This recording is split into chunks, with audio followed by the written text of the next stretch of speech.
Times of insecurity such as the one we're currently living through of the coronavirus pandemic have had fear and anxiety wreaking through entire economies around the world. Corporate executives and world leaders are now tasked with the mammoth undertaking of ensuring stability during this ordeal and, of course, recovery post the pandemic. As much as it can be a jarring experience to go through, maintaining a sense of calmness is of paramount importance to come up with solutions of a way forward. Even though it cannot stop the current plight, it has been shown that enrolling in some yoga classes can be the first step in achieving the kind of leadership abilities and skills needed to balance the scales in winning this war against COVID-19. But just how can a few simple and guided breathing exercises help you become a better leader who makes well-informed decisions for your business and corporate undertakings on your quest to not only stay afloat, but thrive even during the worst of times? Joining us tonight on the program is yoga instructor at The Art of Living, Pauline Sibina. Breath is a link between the outer body of action, of activity, and the inner part of silence. You know, inside, it's just silence.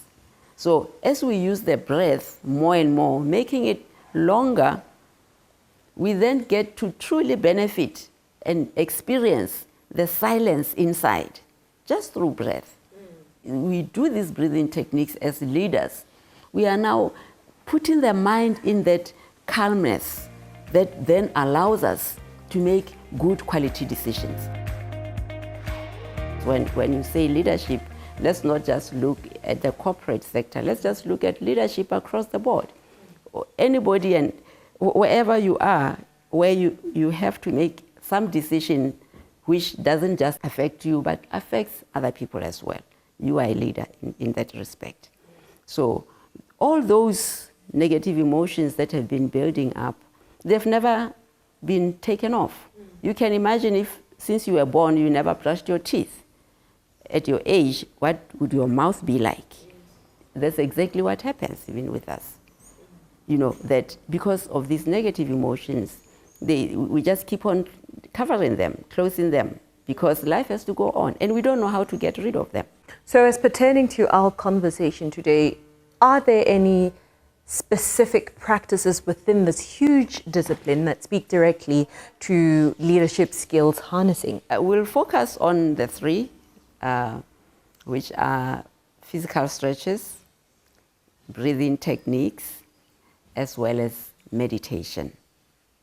Now, the physical stretches, usually people associate yoga with these complex poses where you have to take your leg and put it on your neck. No, it's not about that. It's just about relaxing your muscles, releasing the tension that gets stored in our joints, for example, and just getting to bring to life all the muscles in the body. Because even as you walk, you are not using all your muscles. Then in yoga, and they're very gentle stretches. Even our parents can do them. So in doing that, you are relaxing the muscles. And you'll find that as you relax the muscles, the whole body becomes relaxed. And then in terms of the breathing techniques, these are so important, and most of us don't know. Even the way we breathe as a start. You know, when we breathe, when you are born, when you breathe in, the tummy goes out because the diaphragm here pushes down when you breathe in and takes in, the lungs take in the oxygen or the air. So the diaphragm goes down and then bulges the tummy. And then when you breathe out, the tummy collapses. But I can bet you, even if I can just ask you to do that, it'll go the opposite way. Yeah. And that is because as we go through, you know, the negative emotions as we grow up and the illnesses that come in the process, the reverse happens. Now, in yoga, we through the special breathing techniques, we are then taught how to get back to the natural self, natural state, how you breathe in just naturally. And in doing that, it means then you are taking in more oxygen into the body, increasing the lung capacity. And generally, we use only about 30% of the lung capacity. In yoga, then we learn how to make the breath long and deeper. And as you do that, then you find that you are taking in more oxygen, the immune system goes up, you energize the body. You just from breathing, you get the oxygen.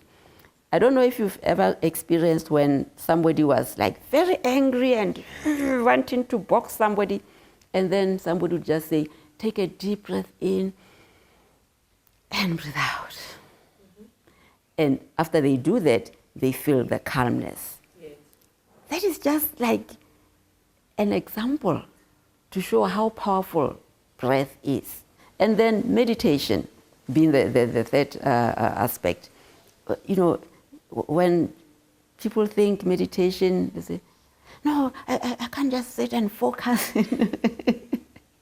No, that's not what meditation is about. Meditation is just the art of letting go.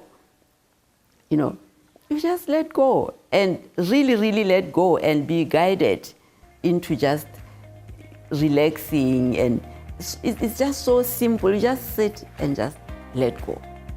There's no issue of, oh, my mind is now dead. Let it, even if it's going all the way. You just sit and relax.